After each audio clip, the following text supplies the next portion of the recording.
percaya kuasa-Mu.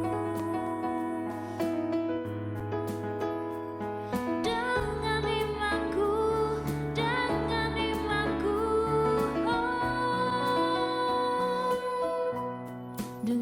imanku, kulihat nyata janji-janji-Mu.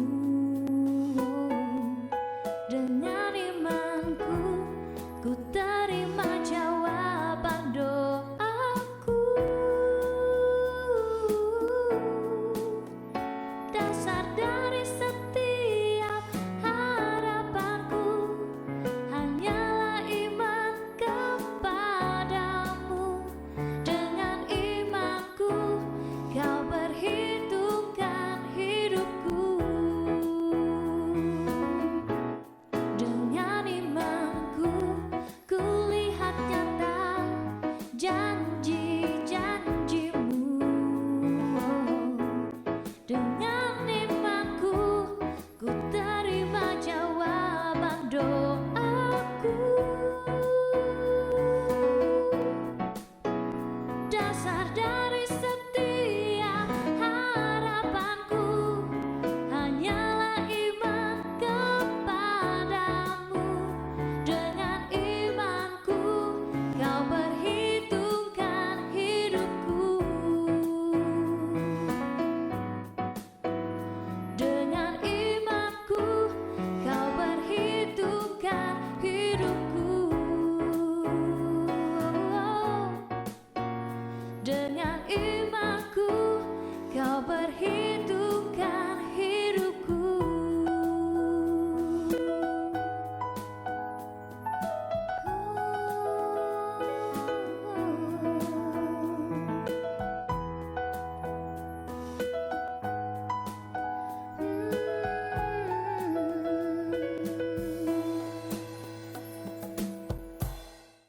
Shalom, Bapak Saudara yang dikasih Tuhan. Senang sekali saya bisa kembali menjumpai saudara dimanapun saudara berada saat ini. Entahkah mungkin di rumah, entahkah mungkin ada di kantor, ada dalam kendaraan, dalam perjalanan. Saya berdoa dimanapun saudara berada, saudara diberikan kesehatan, saudara tetap semangat, antusias, dan penuh dengan iman. Sama seperti tadi Sandra yang memimpin kita di dalam worship, di dalam praise yang kita sama-sama lakukan barusan. Dengan imanku. Saya percaya bahwa kehidupan kita sebagai orang percaya ditandai dengan percaya atau imannya kita itu. Itu sebabnya kita disebut orang beriman. Dan Sandra sudah memimpin kita semua dalam menyembah Tuhan, meninggikan Tuhan, menyatakan iman kita dengan luar biasa. Saya percaya setiap saudara diberkati, dikuatkan. Dan biarlah ini boleh menjadi sebuah reminder buat kita semua, sebuah pengingat bahwa Tuhan sungguh nyata, iman kita kepada Dia tidak akan pernah mengecewakan, sebab Dia akan selalu memberikan kita pengharapan. Nah, saudara, hari ini saya ingin berbagi kepada kita semua tentang sebuah tema yang saya sebut dengan faith forward, ya, faith forward, iman yang bergerak maju, iman yang bertindak, iman yang melangkah. Nah, saudara, saya ingin berbagi kepada kita semua dari sebuah kisah yang mungkin saja kita sudah pernah dengar di dalam Lukas pasal yang kelima ayat 17 sampai dengan yang ke-26. Yaitu ketika Yesus menyembuhkan seorang yang lumpuh. Ada beberapa hal yang menarik di dalam kisah ini dan kita akan sama-sama belajar tentang beberapa prinsip yang sederhana tentang bagaimana faith forward akan menolong kita di dalam melihat bahwa apa yang Tuhan janjikan pasti digenapi, bahkan lebih daripada apa yang kita bisa harapkan. Nah, mari kita baca bersama-sama di dalam Lukas pasal yang kelima, dimulai dari ayat yang ke-17 sampai dengan yang ke-26. Pada suatu hari ketika Yesus mengajar, ada beberapa orang Farisi dan ahli Taurat duduk mendengarkannya. Ini menarik karena kita tahu di zaman itu yang namanya orang Farisi dan ahli Taurat itu datang, maksudnya ada di dalam kerumunan di tengah-tengah Yesus. Biasanya bukan karena mereka rindu untuk belajar, tapi justru mereka sedang mencari-cari kesalahan. Mereka sedang mau mengamati apa yang Yesus lakukan. Karena kehadiran Yesus hari itu benar-benar menggoncangkan tatanan yang sudah ada. Dia mengajarkan tentang kasih, dia mengajarkan pengampunan. Dan banyak dari orang Farisi dan ahli Taurat ini yang hanya memegang Taurat atau perintah tanpa pemahaman dan hubungan dengan Tuhan. Nah, saudara, ini serupa. Dalam kisah ini, dua kelompok ini hadir di tengah-tengah kondisi atau sebuah keadaan yang kita akan saksikan sama-sama. Lalu mereka datang dari semua desa di Galilea dan Yudea dan dari Yerusalem. Oh, ini kumpul semua. Kuasa Tuhan menyertai dia, menyertai Yesus tentunya. Sehingga ia dapat menyembuhkan orang sakit. Lalu datanglah beberapa orang mengusung seorang lumpuh di atas tempat tidur. Mereka berusaha membawa dia masuk dan meletakkannya di hadapan Yesus.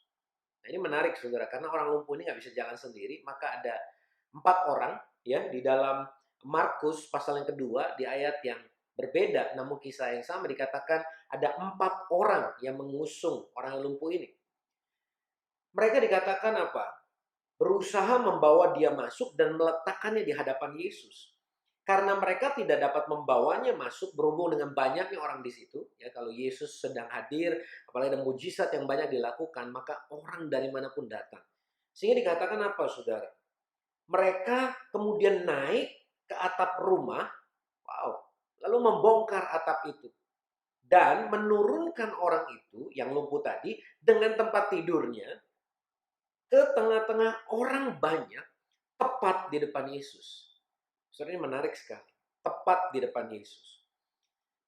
Lalu ketika Yesus melihat iman mereka, berkatalah ia, "Hai saudara, dosamu sudah diampuni."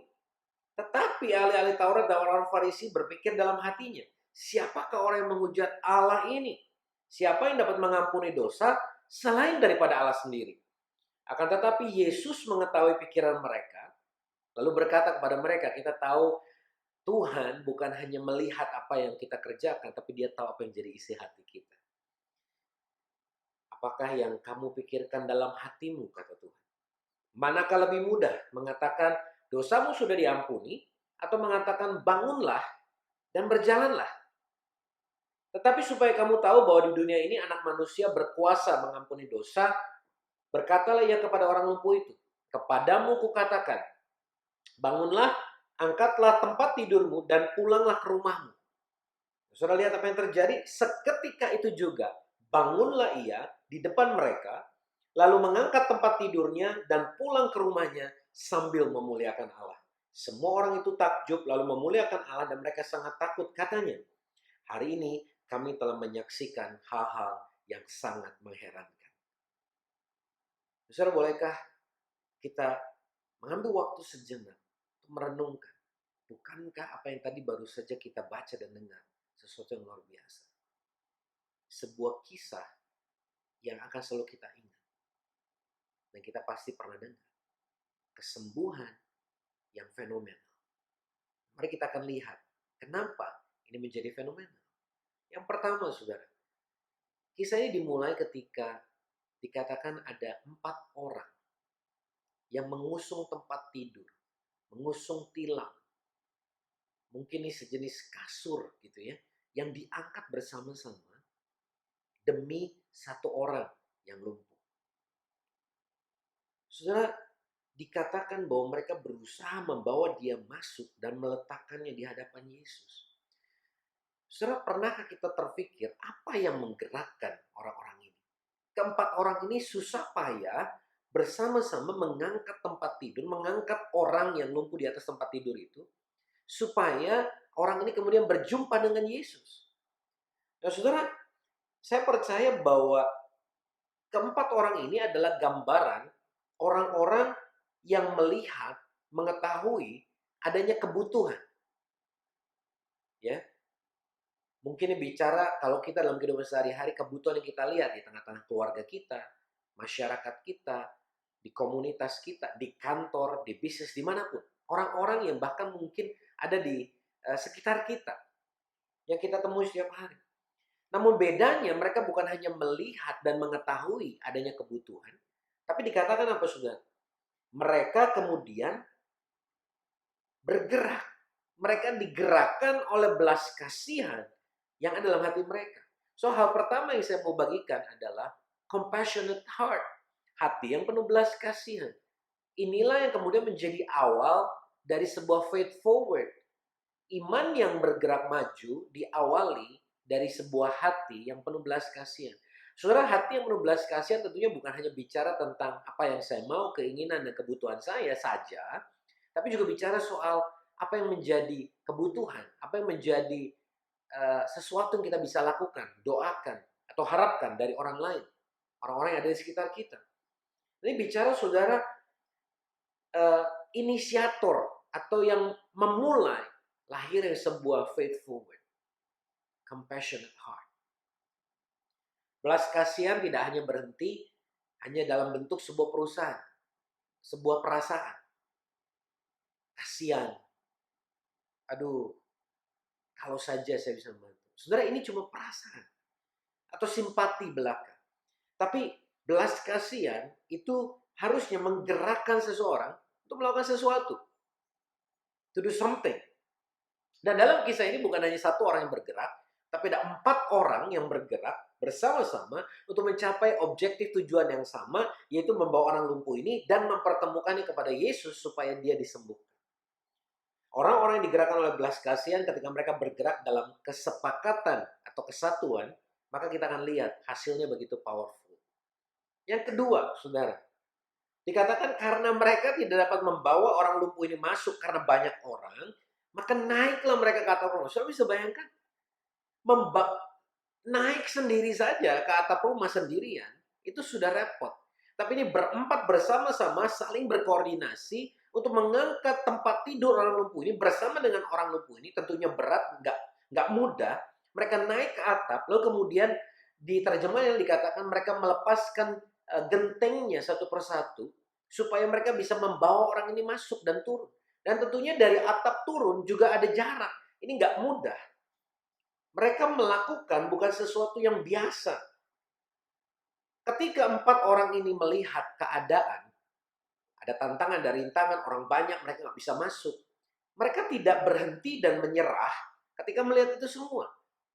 Sebenarnya banyak dari kita kadang-kadang ketika kita merasa bahwa saya mau melakukan sesuatu, ada iman yang Tuhan taruh, tapi kemudian kita melihat tantangan dan akhirnya kita berhenti dan nggak bergerak terus. Kita menyerah. Saudara, ada jauh sekali perbedaan antara menyerah dan berserah, seperti yang sebelumnya saya sampaikan. Bahwa ketika kita menyerah, ya di dalam khotbah saya sebelumnya, saya bicara soal waymaker. Saudara, kita tidak diajarkan untuk menyerah, tapi berserah. Berserah artinya kita lakukan bagian kita yang terbaik, dan kita percaya Tuhan sanggup melakukan bagiannya dengan sempurna. Nah, saudara, di sini kita melihat hal serupa. Ketimbang mereka mengeluh, bersungut-sungut, lalu kemudian, udahlah pulang aja. Mereka justru mencari jalan keluar.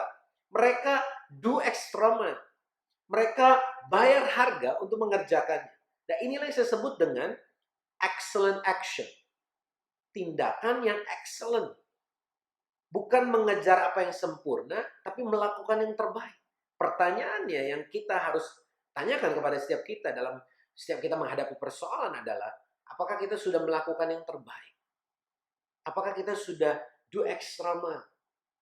All out dengan apa yang kita kerjakan.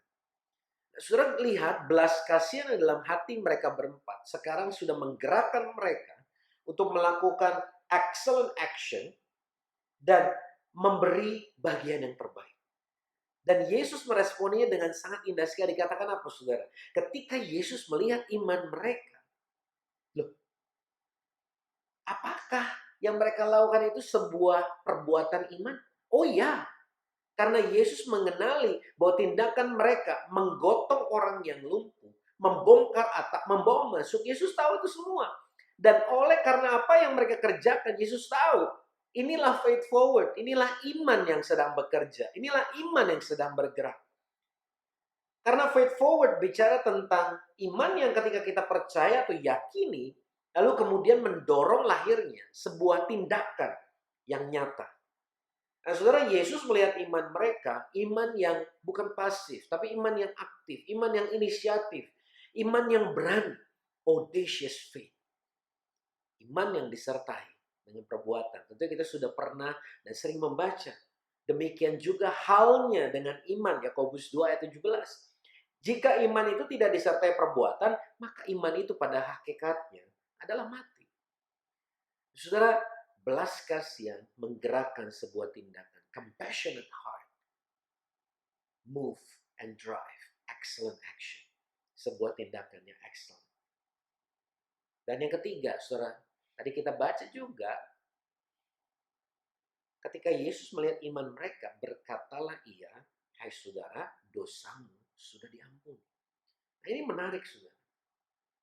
Ingat bahwa keempat orang ini membawa orang lumpuh ini datang berjumpa Yesus karena ingin temannya ini, orang ini disembuhkan. Tapi respon Yesus ketika melihat iman mereka yang luar biasa, dalam terjemahan dikatakan bold belief, sebuah kepercayaan, sebuah iman yang begitu kuat. Yang ia nyatakan itu bukan kesembuhan fisik dulu. Tapi dia berkata begini, engkau sudah diampuni dosa. Bukan hanya sekedar kesembuhan secara fisik, tapi pemulihan dalam kehidupan, bahkan pemulihan keseluruhan yang kita tahu sebagai orang beriman, kita percaya kepada Yesus sebagai Tuhan dan Juru Selamat, dan kita tahu Ia mati di kayu salib, menanggung dosa kita, menebus hidup kita, sehingga kita adalah orang-orang yang diampuni dan diselamatkan. Saudara, yang Yesus berikan beyond expectation. Lebih daripada apa yang diharapkan. Bukan sekedar kesembuhan dari kelumpuhannya, tapi kesembuhan dari kelumpuhan rohani. Kelumpuhan untuk bisa percaya bahwa saya bisa lakukan sesuatu yang besar. Kelumpuhan dari saya tahu masa depan saya ada dan harapan saya nggak akan hilang. Kelumpuhan dari saya bisa bergerak. Saya tahu ini bukan akhir dari segalanya. Masih ada harapan di depan saya. Masih ada harapan buat pernikahan saya. Masih ada harapan buat keluarga saya. Masih ada harapan buat pekerjaan dan bisnis saya. Masih ada harapan buat pelayanan saya. Masih ada harapan buat apa yang Tuhan sudah janjikan. Dan saya imani. Beyond expectation. Makanya saudara, Yesus berkata kemudian menjelaskan kepada orang Farisi. Mana yang lebih mudah? Mengampuni dosa atau menyuruh dia bangun dan mengangkat tilam dan berjalan? Tapi kemudian dia berkata, supaya kamu tahu bahwa di dunia ini anak manusia berkuasa mengampuni dosa. Lalu kemudian dia berkata kepada orang lumpuh itu, kepadamu kukatakan, bangunlah, angkatlah tempat tidurmu dan pulanglah ke rumahmu. Dan seketika itu juga, dengan baik-baik, seketika itu juga bangunlah ia di depan mereka, lalu mengangkat tempat tidurnya dan pulang ke rumahnya sambil memuliakan Allah. Saudara, tentu saja kita tahu bahwa Yesus juga menyembuhkan orang lumpuh ini secara fisik. Bahkan ketika ia memerintahkan, seketika itu juga orang ini kemudian bangkit. Dan bahkan menarik saudara, dikatakan orang ini bangun lalu kemudian mengangkat tempat tidurnya. Saudara, bukankah luar biasa bahwa seringkali dalam kehidupan kita, apa yang menjadi tanda, apa yang menjadi gambaran kelemahan kita, beban yang sebelumnya kita anggap sebagai sebuah persoalan, tapi justru Tuhan ubahkan menjadi sebuah tanda kemenangan, gambaran pemulihan, dan kemuliaan bagi Tuhan. Saudara, inilah yang luar biasa. Kita melihat orang-orang kemudian dengan takjub meresponi, memuliakan Allah, dan mereka sangat takut. Katanya, hari ini kami telah menyaksikan hal-hal yang sangat mengherankan. Luar biasa, saudara. Kenapa? Because this is beyond expectation. Lebih daripada apa yang semua orang bisa bayangkan. Entahkah orang lumpuh itu, entahkah 4 orang yang mengusung, ataupun orang banyak itu. Mereka nggak pernah membayangkan bahwa orang-orang ini, maksud saya orang lumpuh ini kemudian sembuh, bahkan diampuni dosanya. Saudara, kita melihat bahwa faith forward akhirnya menghasilkan sebuah jawaban yang mungkin awalnya kelihatan beda. Mintanya sembuh, tapi kok dosa diampuni. Tapi kalau kita mau punya iman yang bergerak maju, maka kita perlu belajar untuk percaya bahwa Tuhan memberikan jawaban yang terbaik di waktu yang tepat. Sekalipun kadang itu nggak sesuai dengan apa yang kita harapkan. Karena itu lebih daripada apa yang kita harapkan. Bukan hanya apa yang kemudian kita yakini atau kita percaya itu terjadi dan dinyatakan dalam hidup kita. Tapi Tuhan jawab lebih daripada apa yang kita doakan. Efesus 3 ayat 20. Bagi dialah yang dapat melakukan jauh lebih banyak daripada yang kita doakan atau pikirkan. Seperti yang ternyata dari kuasa yang bekerja dalam kita. Bukankah kita bersyukur karena kita punya Tuhan yang demikian luar biasa. He's so powerful, yet Dia selalu dan begitu mengasihi kita. Dia tahu apa yang menjadi kebutuhan kita. Dia tahu bahkan kata-kata yang tidak kita ucapkan. Dia tahu persis apa yang perlu Ia berikan kepada kita, Ia perlu hadirkan dalam hidup kita. Karena Dia mengenal kita. Bahkan Dia memberikan apa yang kita bahkan nggak pernah bayangkan. 1 Korintus 2 ayat 9. Sebuah ayat yang kita sering dengar tentunya. Tetapi seperti ada tertulis, apa yang tidak pernah dilihat oleh mata, dan tidak pernah didengar oleh telinga, dan yang tidak pernah timbul di dalam hati manusia. Semua yang disediakan Allah untuk mereka yang mengasihi Dia. Wow. Saya percaya saudara banyak dari kita yang pernah mengalami hal seperti ini. Kepolosan iman kita, yang berdoa, lalu kemudian kita bertindak, bergerak sesuai dengan apa yang menjadi iman kita, taat kepada firman Tuhan. Bahkan bukan hanya doa untuk diri kita, tapi juga untuk orang lain. Karena belas kasihan yang menggerakkan kita. Karena Tuhan yang berikan belas kasihan itu. Keluarga kita, teman kita, orang lain. Sehingga kemudian jawaban dari doa yang kita saksikan dan kita lihat dan kita alami dalam hidup kita itu luar biasa. Amazing, beyond expectation. Tapi pertanyaannya, yang saya mau tanyakan kepada kita semua hari ini. Apakah kita hanya mau menjadi orang-orang yang pernah mengalami ini? Pernah melihat bahwa faith forward itu terjadi dalam hidup kita. Pernah mengalami bahwa His answer is beyond our expectation. Apa kita mau berhenti hanya sampai di pernah? Saya percaya kita semua mau lebih lagi dan terus mengalaminya. Kita mau supaya faith forward bukan hanya pernah terjadi dalam hidup kita, tapi senantiasa nyata dalam hidup kita.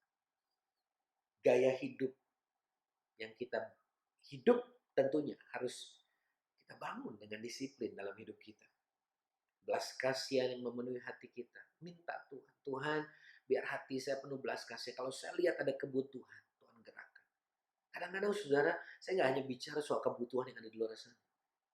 Saudara sebagai seorang suami, sama seperti saya, maukah kita melihat kebutuhan di tengah-tengah keluarga kita? Mungkin orang tua kita, mungkin istri kita, mungkin anak-anak kita, siapapun saudara. Mau nggak kita kemudian mengambil tindakan nyata untuk melakukan sesuatu, untuk menolong, untuk berkontribusi. Begitu juga dengan istri mungkin. Begitu juga dengan peranan saudara di perusahaan, peranan saudara dimanapun. Mau nggak kita do something? Juga tentunya bicara soal orang-orang yang di luar sana. Mungkin dalam komunitas, orang-orang yang kesulitan, orang-orang yang terhilang. Berdoa Tuhan, penuhi hati saya dengan belas kasihan. Gerakan saya. Supaya saya nggak cuma bisa menyampaikan belas kasihan saya atau ikut merasakan. Tapi saya bertindak nyata. And do an excellent action. Do extra mile, all out. Maka hasilnya itu bagian Tuhan. And it will be beyond our expectation. Saya percaya itu akan terus terjadi dan nyata dalam hidup kita. Kalau kita mau lakukan ini dengan konsisten, dengan kontinu dalam kehidupan kita. Dan kita akan lihat jawaban Tuhan, kehadiran Tuhan nyata dalam kehidupan kita. Lebih daripada apa yang bisa kita harapkan. Maukah saudara dan saya, kita semua mengambil langkah pertama kita hari ini? Faith forward. Dan kita akan lihat Tuhan menyatakan kuasanya secara nyata dalam kehidupan setiap kita. Entah di keluarga kita, dalam pekerjaan atau bisnis kita, dalam keuangan kita, hubungan-hubungan yang sedang kita bangun, dan dalam setiap aspek kehidupan kita. Dia nyata. Dan apa yang sudah dia janjikan, dia pasti genapi dalam kehidupan saudara dan saya. Tuhan, kami bersyukur karena kami tahu Engkau Allah yang tahu persis apa yang jadi kebutuhan kami. Engkau Allah yang mengasihi kami. Engkau Allah yang mengenal kami. Oleh karena itu kami bisa percaya apa yang Tuhan janjikan, pasti Tuhan genapi dalam kehidupan kami. Hari ini kami menyerahkan Tuhan hidup kami, keluarga kami, pekerjaan bisnis kami, keuangan kami, dan semua aspek dalam kehidupan kami ke dalam tangan Tuhan. Dan kami percaya Engkau akan menyatakan dirimu dengan luar biasa dalam kehidupan setiap kami.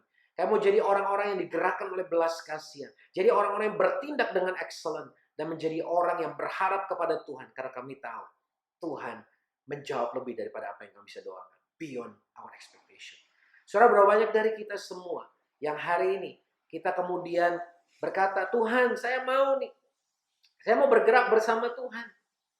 Tapi saya membutuhkan kehadiran Tuhan dalam hidup saya. Saudara, bolehkah saudara berdoa hari ini? Tuhan, aku percaya Engkau Allah yang mengasihi aku. Engkau menebus dosaku dan mengampuni aku. Dan aku percaya hidupku baru di dalam Engkau. Aku serahkan hidupku ke dalam Tuhan.